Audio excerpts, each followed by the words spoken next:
Manx Radio Podcasts, powered by Shaw. Well, hello and welcome to this week's Countryside programme with Kiri Kermode and Simon Clark. And nice that one of the big pinnacles, I suppose, of the year involving food and drink producers locally on the island is the Isle of Man Food and Drink Festival. And that's coming up shortly, and you got a bit of a preview of it with Audrey Fowler. That's right, a very passionate Audrey Fowler, and she's got many people taking part this year. I don't think they can fit another stand in the Villa Marina Gardens, and there's going to be so much for everyone to get involved in, to buy, to see, and it's a full family day out, or 2 days out, should I say. Yeah, and have they had many new people coming on board? There's 9 new artisan people this year. It's just phenomenal. Year on year, they're just coming to the surface with their wares, and they're young, enthusiastic people wanting to produce local produce. Have you ever seen a basking shark? Not in real life. No, never ridden one? Never. No.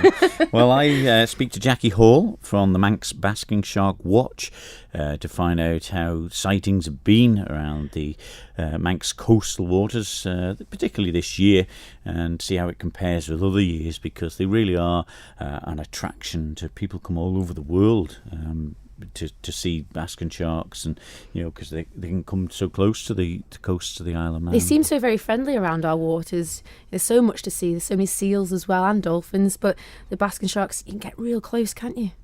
Yeah, if you dare. If you dare. Jackie tells us more on that. And also I went along to St John's, the Methodist Hall there.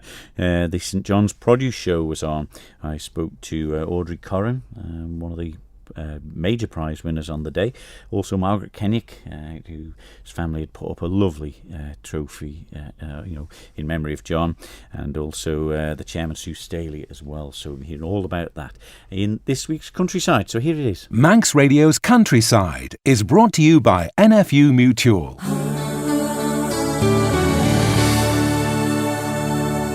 Well, one of the big tourist attractions, and for locals as well, around the Manx waters is the sightings of basking sharks. Over many, many years they've been around our waters, and I went to speak to the coordinator for the Manx Basking Shark Watch, Jackie Hall, to find out how sightings had been so far this year. Well, they're still here. Of course, we're in the beginning of September now, and for many years I always said we had the last sighting on September the 1st. But there wasn't one yesterday. But they normally come mid-May, and they're here in numbers in June, July, August. But the last few years, as you can see by the graph in front of us here, the numbers have been right down. And I think I've had 93 basking shark reports from the public and things that we've seen ourselves this year. But of course that can be a lot of the same sharks that we see again and again. You've got ways of tracking them now, though, haven't you? Things have moved on since the olden days where you just think, oh yeah, he had a bit of a fin with a mark on it or something. Well, we still use the fin markings to Right. identify individuals, especially during an encounter with a shark where we're taking a full identification passport from that shark. We still use the fin photos, but we've been using satellite tags to track, and I think we've put on 35 satellite tags over the last, I think 2007 was when we put the first one on, and we found some very interesting things by putting these satellite tags on them. The satellite tagging, I think when I spoke to you a few years ago, is quite an interesting job between you and Graham, isn't it? Well, Graham is an engineer and has a very fine sense of balance, and he's very accurate with his putting on of tags. I just drive the boat and program the tags, but he does a superb job. He's designed the equipment to put the tags on with a very long pole, as gently but firmly as possible, so that one of these tags costs £3,500, by the way, by the time we've paid for the tag, the satellite time and the boat time. So when we put one of these tags on, we want to be very sure that it stays on and we get some good information from it. And Graham is probably world expert in doing that, and other scientific groups have asked him to make their equipment and things. But you haven't got a 20-metre pole. I think you have to get fairly close to these large sharks, don't you? Well, we do have to get very close to them. So we've actually got a scientific licence from DEFA, so that we can creep up on them and be very, very careful. We have a very highly trained team of volunteers who know exactly what to do during each shark encounter, and we have to get very close indeed. So Graham uses an extendable window pole. The tag goes on the end of it. It's powered by a rubber slingshot. Basically, Graham points the tag about a foot away from where he wants it to go, just at the base of the dorsal fin, lets go of the rubber band. It goes like a cattle earring tag, just under the skin. And believe me, these animals, they just don't mind.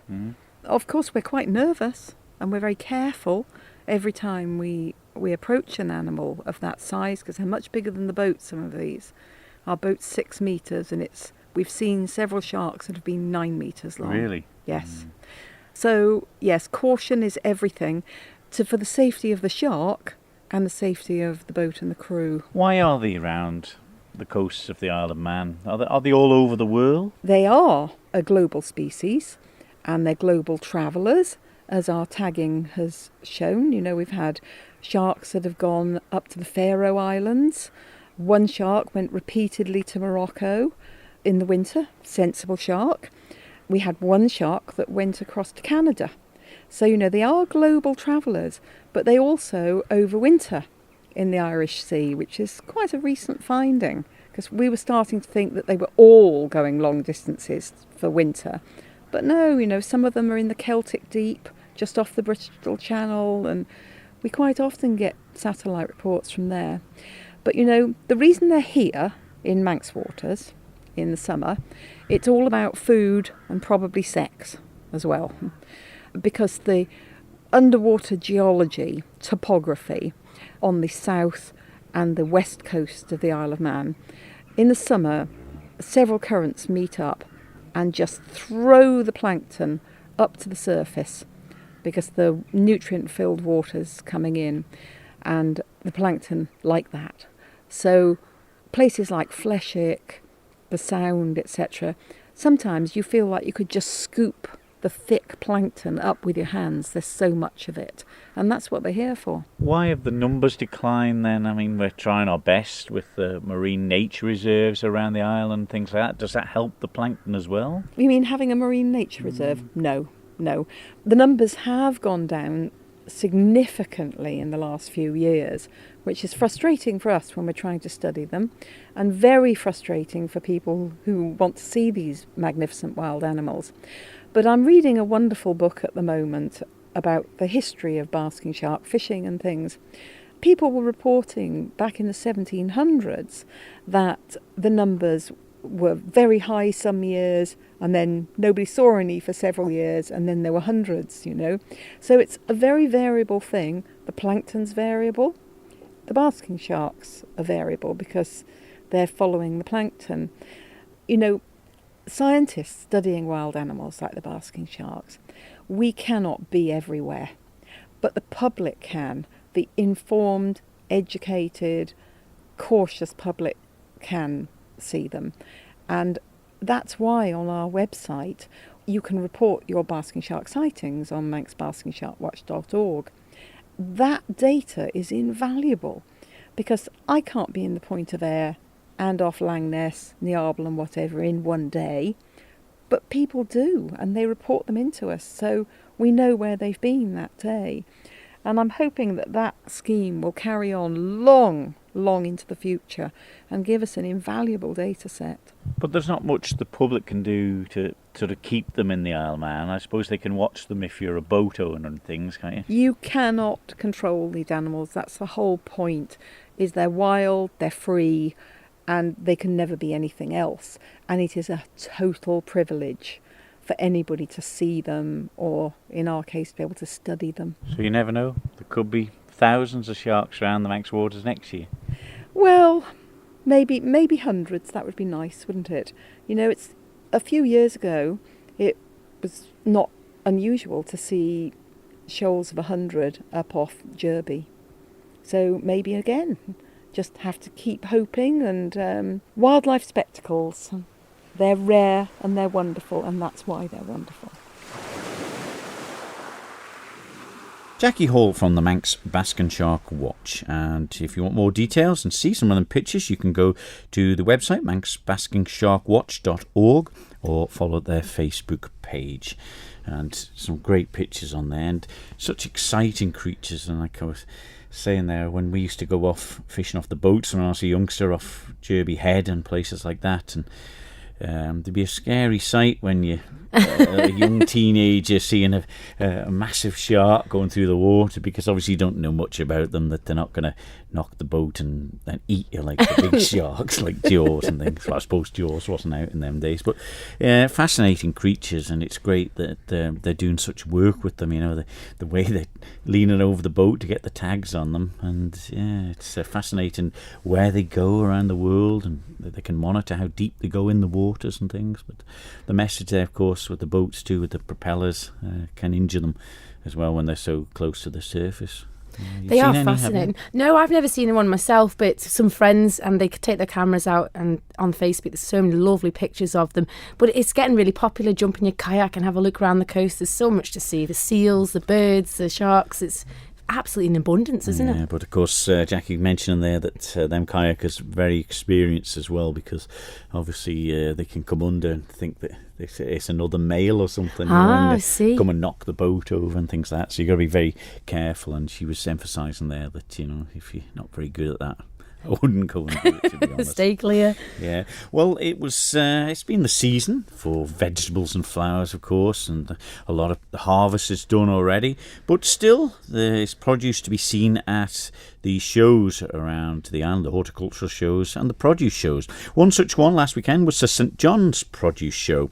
Well, first of all, I spoke to Sue Staley, who's the chairman of St John's Produce Show, and I congratulated her and her team about the wonderful display that they'd put on. Thanks very much, Simon. A lot of work goes into it, and it's nice when the hall ends up on the day full of exhibits. So I've been to a few of these shows over the past few months, and you've got really an excellent display of vegetables and flowers in your one. Yes. We do a lot of promotion through schedules, and we have a Facebook page, and we've got a good hard-working committee. What about the standard of the vegetables in particular this year? Well, it's nice to see a lot of vegetables.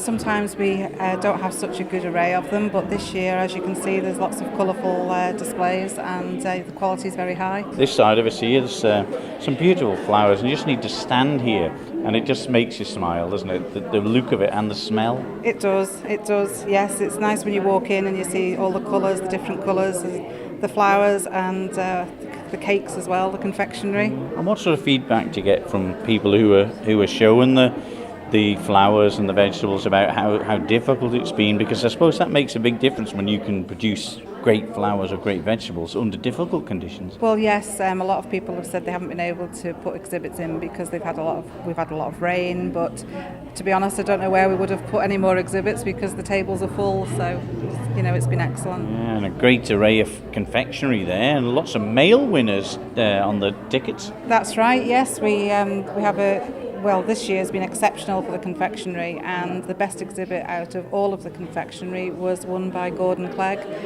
for an exhibit of Bonnig, and it was interesting to see that out of all the Bonnig entries, first, second and third were all men. Really? Yes, yeah.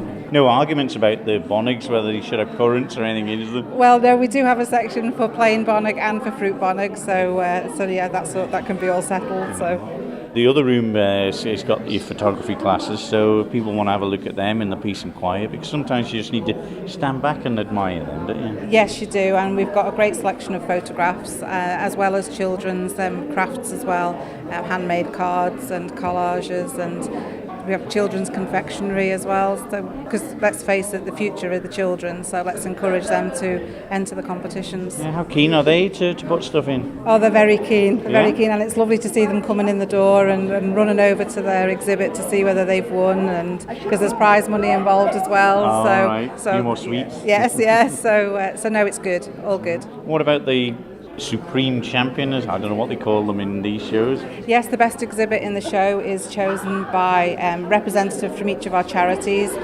This year, all funds raised are to be divided between Man and Sepsis, which is a new charity raising awareness of sepsis on the Isle of Man, and also Victim Support Isle of Man, which do a great job. So they had the job of choosing the best exhibit out of all of the show, and what we did was we brought the best exhibit of each section forward, and they chose a jar of crabapple jelly. Really? Yes. Is that quite unusual? It is, yes. We do find that normally it's vegetables or flowers that is chosen, but it was nice to see that it was a jar of crabapple jelly, and it was won by Audrey Corrin, and she's a great supporter of the show. Well, Margaret Kennick, it's lovely to see you again, and it must be great. I've just had a look at that trophy that's going to be awarded in memory of John, provided by your family. Yes, well, John always supported the show. He remembered it starting in the very first instance, so he always supported the show.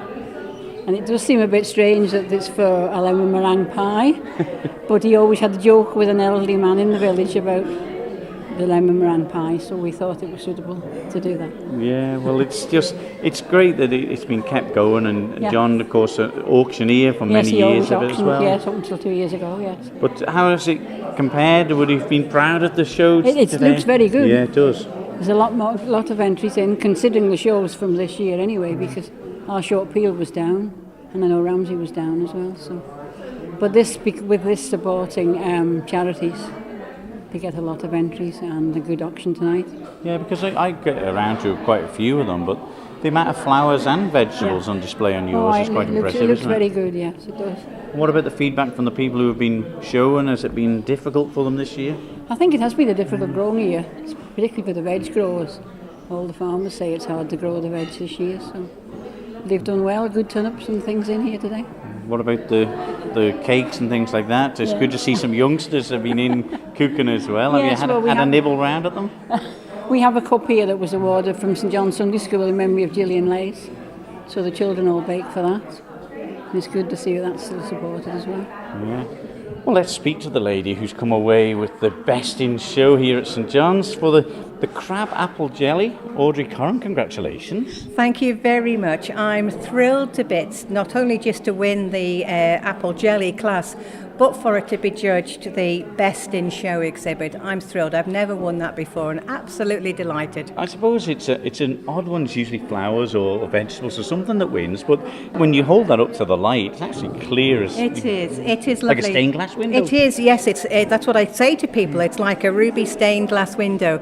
The crab apples are only just over the road here at a house next to the Methodist Chapel, and I picked them just in autumn of last year and stewed them and strained them and kept the juice in my freezer until a month ago, and took it out and made 4 beautiful jars of apple jelly. So I'm thrilled to bits. Hearing that, it's a bit odd because you think of people just knocking a bit of jam up, but your process seems to have taken since last year. Yes, because there were so many crab apples, I decided I would just keep some from this year in case there weren't any for this year. And I'm just so delighted. Is it a lot harder then to make jelly than the jam? It is indeed, because with ordinary jam I use jam sugar, which has apple pectin in it. But for the jelly I have to use granulated sugar because the apple in the pectin in the jam sugar doesn't make it clear, it makes it a little bit cloudy. So it takes longer to make, longer to boil and bring to the temperature. I bring it to 103 degrees and keep skimming off the foam that comes to the top, and eventually it'll be clear. That's the So you secret. need thermometers and all sorts of yes. devices. Yes, you do indeed. It'd be harder than fudge Yes, making. it is, yes. It's like fudge making. You have to look at the thermometer and you just take it to the 103, and when it's there, take a test on a cold plate, and it turns out beautifully, sets beautifully. Audrey Corrin, best in show with a crab apple jelly there, and also Margaret Kennick talking about that wonderful trophy that they donated in memory of John, and first of all Sue Staley, who's the chairman of St John's Produce Show. It was a lovely trophy, that, and great to have a chat with Margaret, about John being such a prominent supporter of that event in the years gone by, auction, and of course Lee Kane has taken over now. Oh, no, John was a very good supporter of them, but he always had that charisma as well, and we thoroughly enjoyed going and catching up with everybody at those shows, and what a lovely trophy. Yeah, and Audrey Corrin there, and she's spoken on the programme many times in the past about blueberry picking and things like that, all sorts of things that are going in jams and preservatives that she makes, and it's great to hear that. And of course, Sue Staley, the chairman, things going well on that produce show. It just really did look the part. They're all set out really well. It's nice to see the children's classes too, you know, the children taking part and making the ideas they find on YouTube now to reinvent them classes and bring some laughter to it as well. It's good to see it. It was a lot of the prizes, as Sue was saying, were won by men in the confectionery side of it. So yeah, they're getting the old cookbooks, so they must be doing something right. Ah, yes.